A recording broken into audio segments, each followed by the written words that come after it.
Good morning again, and happy Sunday on this Labor Day weekend, what is for some a holiday weekend.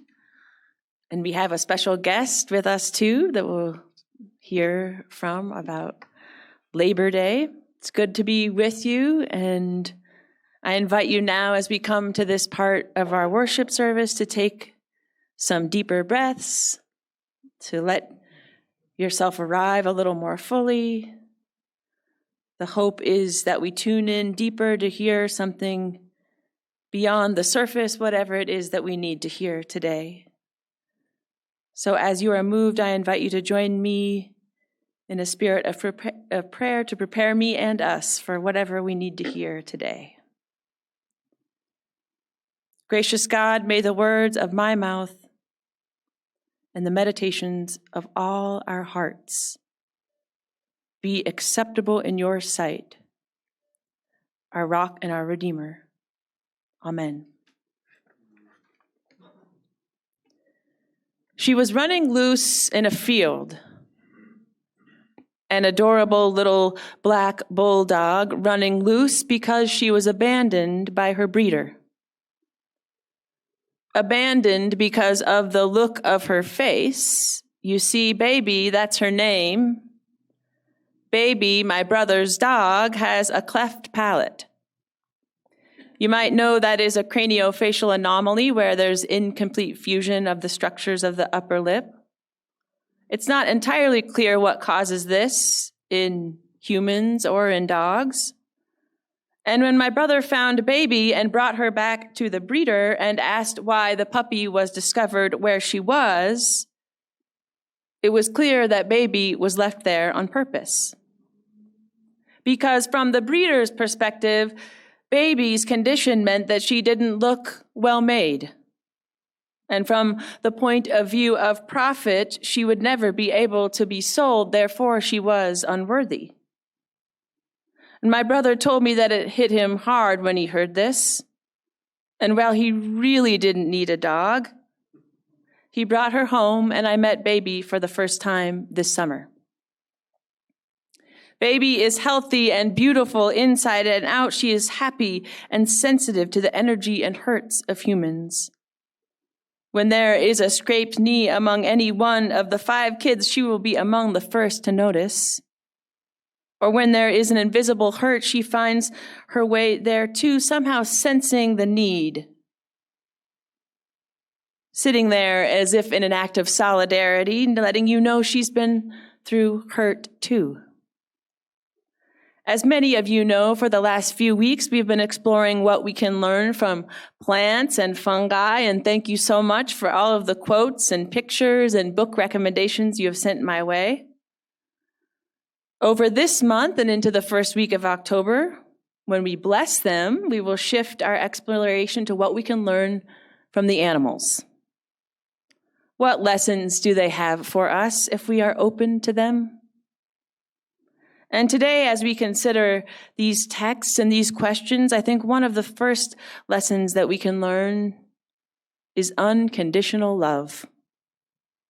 I've seen animals offer that both to other creatures and to humans, but also to themselves.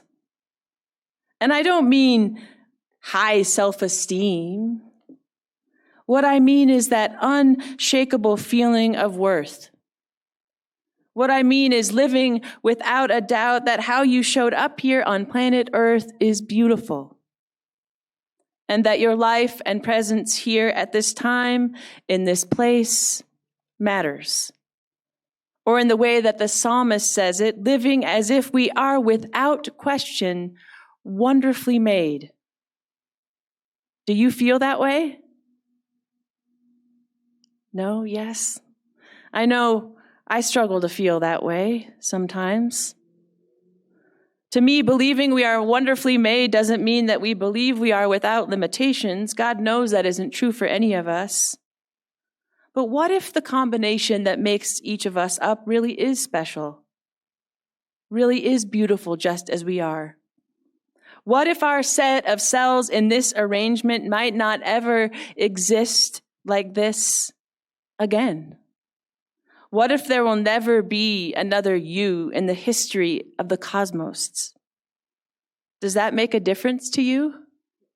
What if your special combination of cells is meant for here and now? Would it change anything? Would you live differently if you saw yourself as something like God's art? As wonderfully made, intentional pieces, literal creations of a force that wanted you here just as you are right now? Would you treat yourself differently? Would you treat one another differently? Look around the room right now. What if everyone here is God's art? Now, I understand that it probably isn't possible to get out of bed each day with one of our first thoughts being, I am wonderfully made. But I bet it would change things.